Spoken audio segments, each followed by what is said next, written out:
Hello guys and welcome back. If you are new around here, I cover mostly Australian cases and today we are covering another solved case. This was a case I was pretty familiar with before doing my research for this video, as it made not only Australia-wide headlines but international ones as well. And I feel like it's a case quite a few people are familiar with, but you'll have to let me know down below if you have heard of it. And this also has to be the case with the most twists and turns that I have seen in a long time. So if you aren't familiar with this story, buckle the heck in. And it's also kind of a case within a case. You'll see what I mean in a moment. But before we get started, I want to thank Function of Beauty for very kindly sponsoring today's video. If you've been around on this channel for a little while, you guys will know I started using Function of Beauty about a year or so ago. And since then, I have been obsessed with not only the results, but the concept of what they offer. So if you are unfamiliar with how they work, they're a hair care brand that allow you to customize products to suit your personal needs. You simply fill out a super quick and easy online quiz and it figures out the perfect hair care or skincare products for you. So how it works is you go through and choose things like your hair or skin type, for hair, your goals, and then you can also customize the color and the fragrance. For my personal goals, I chose to deep condition, replenish, strengthen, hydrate, and shine. And I chose Cherry Blossom for the first time, which smells incredible. It's spring here in the southern hemisphere, so that works perfectly. As you can see here as well, I got my name on the bottle, which says a function of Samantha, but you can get function of whatever your name happens to be. Your package also comes with a pump if you are so inclined to use it. So over the last year, my hair has honestly transformed and it has grown a lot as well, which is amazing for bleached hair. So Function of Beauty is also free from parabens, sulfates, GMOs and toxins, and it's 100% vegan and cruelty free, making the brand even more bloody amazing in my opinion. So if you want to try out Function of Beauty for yourself, follow my link down below to get 20% off your first order. And having said all of that, let's get into today's case. Natasha Ryan was born on May 9th, 1984 in the city of Rockhampton in Queensland, Australia. And from my understanding, Rockhampton is a pretty small, quiet little city with a population as of 2018 of just over 78,500 people. And it's considered a pretty safe area to raise a family as well. As I always do say though, if you happen to be from an area I'm talking about, let me know a bit more about it down below in the comments so we can get a little bit more context as to what that area is like. And especially if you lived in Rockhampton when this case happened, you'll definitely have to give me your thoughts below. Anyway, her parents were Jenny and Robert Ryan, and she had a little brother, Chris, and an older sister, Donna. As a child, Natasha was a sweet and generous girl whose nickname was a Grasshopper, although I couldn't find anywhere as to how she earned this nickname. Jenny and Robert did eventually divorce, and Robert remarried a woman named Debbie and moved to Bundaberg, which is a city about 3.5 hours drive from Rockhampton. So it seems like this divorce was pretty hard on Natasha, and maybe this is part of the reason why she struggled heading into her teenage years. So let's skip ahead to 1998 when Natasha was 14 years old. She attended North Rockhampton High School, but really did not enjoy going to school at all. At one point even being suspended from her school. She also had a boyfriend at this time, 21-year-old Robert Black, which I'm sure I do not have to point out as a pretty significant age difference when you're 14 years old. And it sounds like Natasha's home life wasn't doing too much better than her school life. She had run away from home several times with the assistance of her boyfriend and frequently got into arguments with her mother. Around this time, she was also experimenting a little bit with drugs, and from reports I did read, was struggling with some pretty serious mental health issues, even attempting to take her own life at one point. I really do not know the details of this, however, so I'm not going to speak any further on it. Natasha also had a best friend at this time named Miyoha Tokotoya, who had pretty recently moved from Taranaki in New Zealand. And I'm so sorry if I've mispronounced his name. I looked it up. It was a tough one.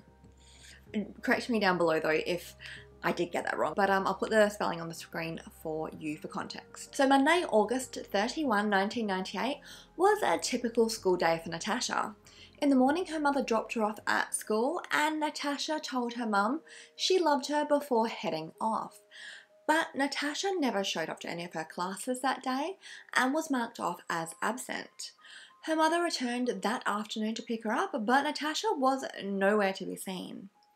So Jenny Ryan returned home thinking that maybe Natasha had made her own way back, but when she got home and Natasha was nowhere to be seen, she phoned the Rockhampton police and reported her 14-year-old daughter as missing. Although the thought did cross the minds of Jenny and the police that Natasha was a runaway, but as time did pass, it became evident that something more sinister may have happened to her. A huge police and SES search was launched, but nothing was found. The last sighting of Natasha was from a witness who saw her outside of a cinema in Rockhampton talking to an older man, who was, to the best of my knowledge, never identified. Police continued their investigation, questioning friends and family, including her boyfriend, Scott Black, who, as I said before, had assisted her in running away in the past, but Scott told police he had not seen or heard from Natasha since the day she went missing. Months eventually passed, Christmas came and went, and the Ryan family were beginning to fear the worst, that foul play had been involved in Natasha's disappearance. Her mother stated at the time, quote, "I don't believe Natasha would have let me go through all of this pain if she was out there," end quote. Also questioned as part of the investigation was Natasha's best friend, Miyoha, who was one of the last people to see Natasha alive, and who would subsequently become a person of interest in this case. Although on what grounds he became a person of interest, I really don't know. And at one point he was even arrested in relation to this case, but was released due to lack of evidence. Although this arrest would continue to follow Miyoha for years to come, and a cloud of suspicion would continue to linger over him, pretty much until someone was eventually arrested and charged for Natasha's murder. But I'll get into that shortly. So fear in the Rockhampton community began to grow over the next year or so as several more girls disappeared from the Rockhampton area, Natasha being the first of several. And this is where we get into talking about a case within a case. This is the condensed down version of events, of course, but I'm going to leave down below in my resources a link to a podcast that goes more in depth into this case if you are interested. In December of 1998, 4 months after Natasha's disappearance, 39-year-old Julie Turner disappeared. Although her boyfriend was the initial prime suspect, so it was not immediately connected to Natasha's case. Then the following March, another woman disappeared, 36-year-old Beverly Lego. Again, her boyfriend, or ex-boyfriend actually, was the prime suspect. And it's at this point that investigators begin to consider the idea that they may have a serial killer on their hands. With 3 women going missing from the same area in 7 months, the chances that a predator lurked amongst them was pretty high, and investigators needed to act quickly before another girl went missing. However, they were not quick enough, because just the next month another girl would go missing, and this time it would be a 9-year-old girl. And trigger warning, this next portion will involve a mention of sexual assault on a child. I'll include a timestamp of where you can skip to. On April 22nd, 1999, 9-year-old Kira Steinhardt was walking home from school. She had just turned 9 years old, and as somewhat of a gift from her parents, she was given an exciting new responsibility. She was now allowed to walk home from school on her own. and this was just her second time doing so. On her walk home that day, Kira decided to take a shortcut through a vacant lot. As she walked through the lot, out of nowhere, she was struck over the back of the head, picked up and loaded into the boot of a car. Or trunk for my American friends. It seemed to confuse a lot of people previously by saying car boot, so boot, trunk, whatever. Anyway, it would turn out, unbeknownst to Kira's attacker, that the entire assault had been witnessed by a family living nearby. The family phoned police, but waited 20 whole minutes to do so. And why they waited that long to phone police, I literally have no idea. I think we all know by now that the first few minutes and hours of an abduction is so incredibly crucial. And the fact they witnessed a child being abducted and didn't interfere, I mean, I'm honestly speechless. I feel like it should be pretty much a knee-jerk reaction to help a child in distress. As you can imagine, I am not the only person that has been angry about this. At the time this crime happened, the entire Rockhampton community was infuriated. But at least the family did actually manage to provide a pretty clear description of the perpetrator. He was wearing a white shirt, distinctively bright yellow shorts, was middle-aged and had a red car. This description was released to the public and a man soon came forward telling police he knew who this person was. He named 49-year-old Leonard John Fraser. On the day of Kira's attack, a prison correctional officer happened to be driving in the general area of the abduction when he saw a man he knew very well, wearing bright yellow shorts and a white shirt. Although the correctional officer knew him better by another name, another more sinister name, and that was the Rockhampton rapist, a man that had previously spent almost 20 years behind bars. Leonard Fraser was quickly tracked down and questioned about the disappearance of Kira Steinhardt. They also questioned his girlfriend and searched Fraser's house and car, where they found Kira's blood. At this stage, she was just charged with Kira's abduction, as her body had not been located. Kira was now the fourth girl to go missing in the Rockhampton area in less than a year. But there would be one more girl reported missing before this nightmare came to an end. And that missing persons report would come just days after Kira's abduction. 19-year-old Sylvia Benedetti was reported missing, and as it turned out, Sylvia was actually an acquaintance of Leonard Fraser. As investigators continued to look into Fraser, they found a few more connections between himself and some of the missing girls. It turned out that Julie Turner and Fraser were both employees of the same meat packing plant, and Beverly Lego used to live just across the road from Fraser. And Beverly's boyfriend also happened to serve some time with him. Not long after this, Jenny Ryan picked Fraser out of a lineup as one of the people that frequented the same bowling alley as her daughter Natasha Ryan. Witnesses would also later come forward and claim that Natasha and Fraser had known each other. So now with 5 missing women in 8 months in the same area, some with ties to Leonard Fraser, investigators were slowly beginning to piece together a case against Fraser, particularly in the Kira Steinhardt case. But it was an interview police had with Fraser's girlfriend that would confirm everybody's worst nightmares. She said that on the day of the abduction, Fraser disappeared for about 2 hours. He had been wearing a white shirt and yellow shorts, but when he returned, he was wearing different clothing. They then drove out to bushland, where Fraser eventually pulled over and got out of the vehicle.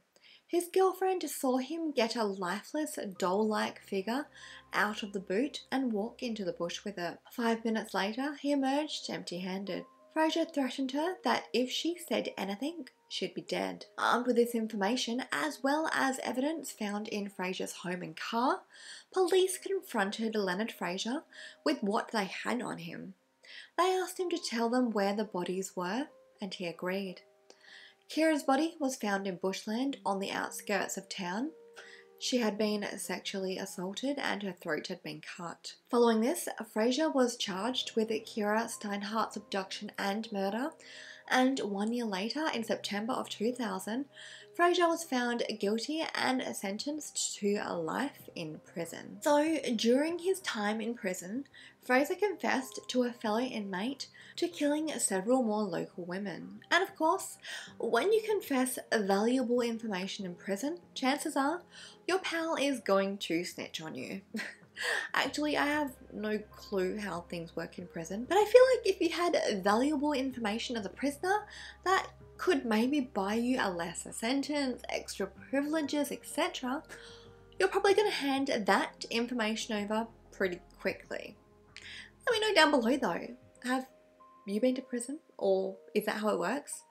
That's probably the most random question I've ever asked here. But moving on, so of course Fraser's present pal, whose name was Alan Quinn by the way, was using this information as a bargaining chip for himself.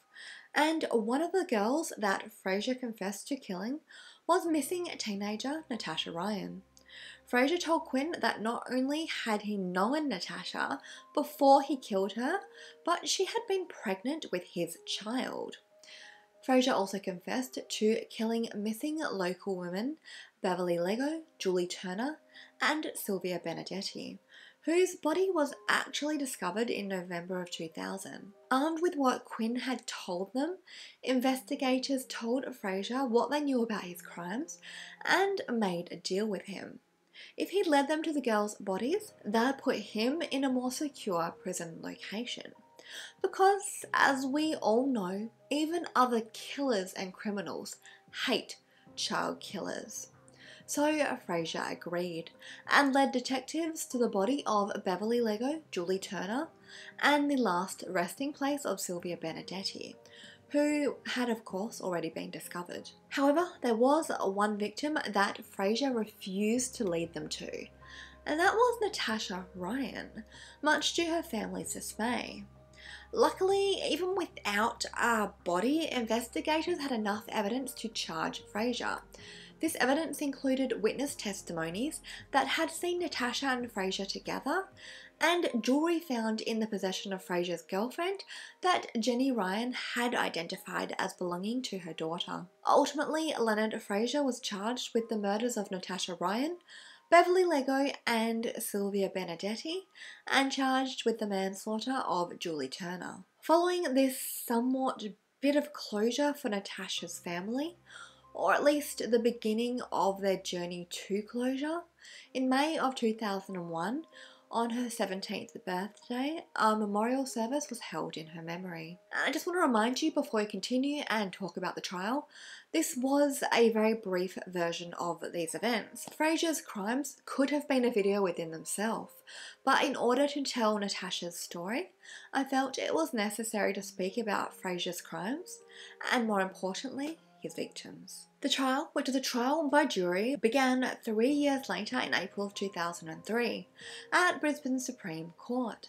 However, on day 11 of the trial, the courtroom was rocked by some shocking news. Prosecutor Paul Rutledge stood before the court and announced to everybody that Leonard Fraser was in fact not guilty of the murder of Natasha Ryan, because Natasha had been found alive, safe and well, just the day before. Natasha's father Robert, upon hearing this news, almost passed out. He only truly believed the news was true when he was handed a phone that supposedly had Natasha on the other end, and asked her a question that no one else would know the answer to. "What was the childhood name I gave you?" he asked. "Grasshopper," she replied. Her mother Jenny, on the other hand, was initially very hurt and angry that her daughter had chosen to remain hidden for all these years and had allowed her family to suffer through so much pain and anguish. At one point, she even said that she hated Natasha for what she had put her and her family through. This anger, of course, slowly melted away when she was reunited with her daughter. And back in the courtroom on that day, as you can imagine, not only was the entire room in utter shock, But the news put a cloud of doubt over the entire case and Fraser's involvement in it. After all, if he had falsely confessed to Natasha's murder, had he falsely confessed to the others as well? But first, let's discuss exactly where Natasha had been for the last almost 5 years and how she was found. On April 10th, police paid a visit to Scott Black, who had been dating Natasha at the time of her disappearance, in relation to an anonymous tip regarding Natasha's whereabouts. Scott was still living in Rockhampton at the time, in a home only 5 minutes from Jenny Ryan. As police entered, they noticed that Scott appeared a little bit nervous, but this nervousness intensified as they approached his bedroom cupboard. Police opened the cupboard doors to discover a young, pale girl crouching down. It was in fact a very much alive and well 18-year-old, almost 19, Natasha Ryan. Natasha emerged and quickly assured police that it had been her decision to stay hidden from the world, and that she had not been held captive by her boyfriend Scott. Scott's only involvement was that he had helped her hide for all of these years, which unfortunately for Scott is still a crime. Following the discovery, police were quick to contact Natasha's family. When Jenny received the call, she initially thought that the police were referring to finding the remains of her daughter. However, when police told her that Natasha was alive and well, she didn't believe them, thinking that it had to be a case of mistaken identity. So as it turned out, for the almost 5 years that Natasha was missing and presumed dead, she had been living with her boyfriend, Scott Black. They initially lived in Rockhampton before Scott got a job transfer to the nearby town of Yeppoon, which is about a 45-minute drive from Rockhampton, where he continued to work as a milk delivery driver, supporting both himself and Natasha. The couple eventually moved back to Rockhampton, however, where they lived just 5 minutes from Natasha's mother. Within those 5 years, Natasha left the house barely a handful of times, and when she did, it was under the cover of darkness. She spoke of taking a midnight trip to the beach one time, and of course left the house when they moved homes. Besides those few ventures out, Natasha stayed pretty much inside with the curtains drawn, and when Scott would have visitors over, she would hide in the cupboard, which is how she earned the nickname of the girl in the cupboard. However, this title is actually pretty misleading because Natasha realistically spent very little time in this cupboard, according to her at least, only going in there, as I said, when visitors were around, which didn't sound like it happened too often. The couple also had to go to some pretty extreme lengths to avoid detection. For example, to avoid raising suspicion, Natasha made her own sanitary pads and even learnt to sew so she could make her own clothing.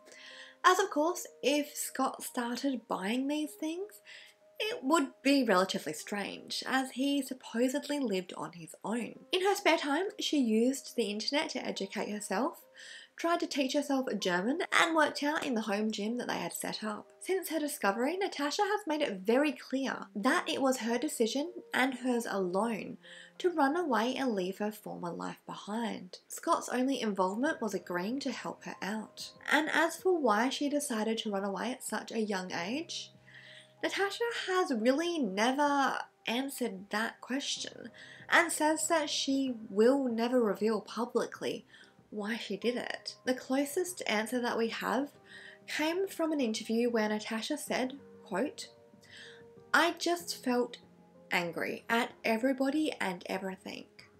I didn't want to be at school. I didn't want to be at home. I didn't want to be in that life." End quote. We can only assume that she did have her reasons though, and really we have no idea what state of mental health that she was in. I know a lot of people will judge Natasha, and I agree, what she did was wrong and it was cruel, but for some people life is too much.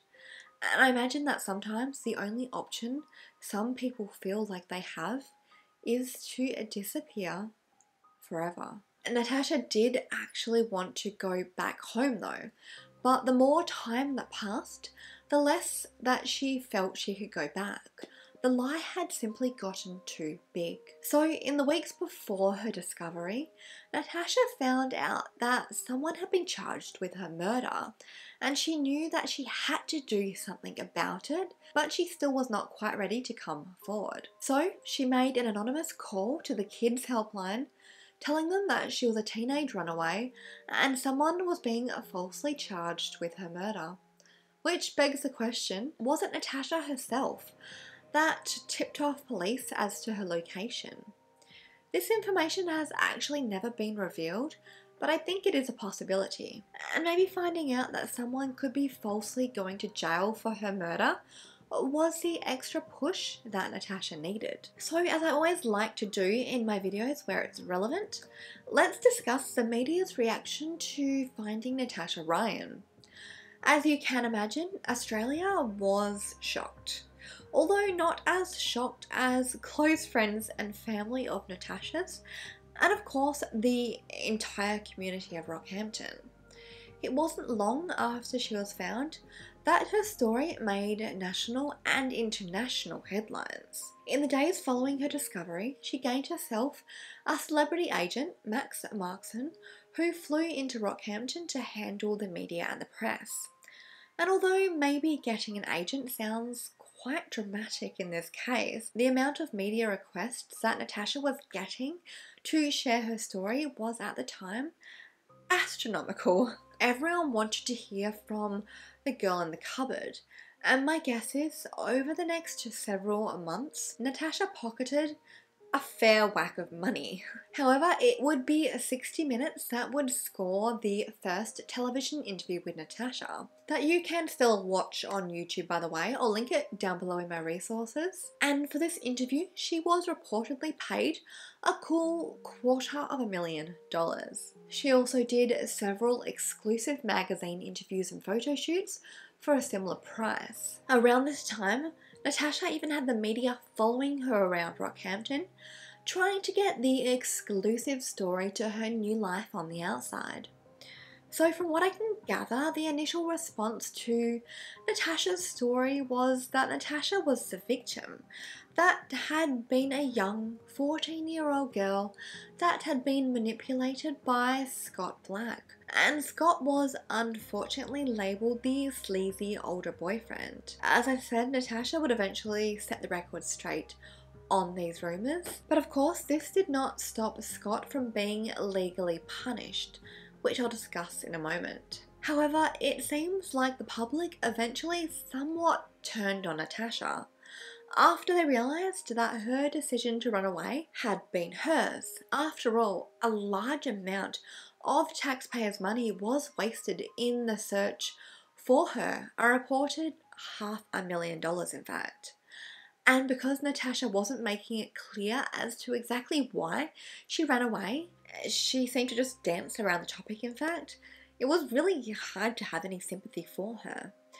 There were even calls for Natasha to pay the money back with the money that she made through her media deals. But as far as I am aware, she never did pay the $500,000 back.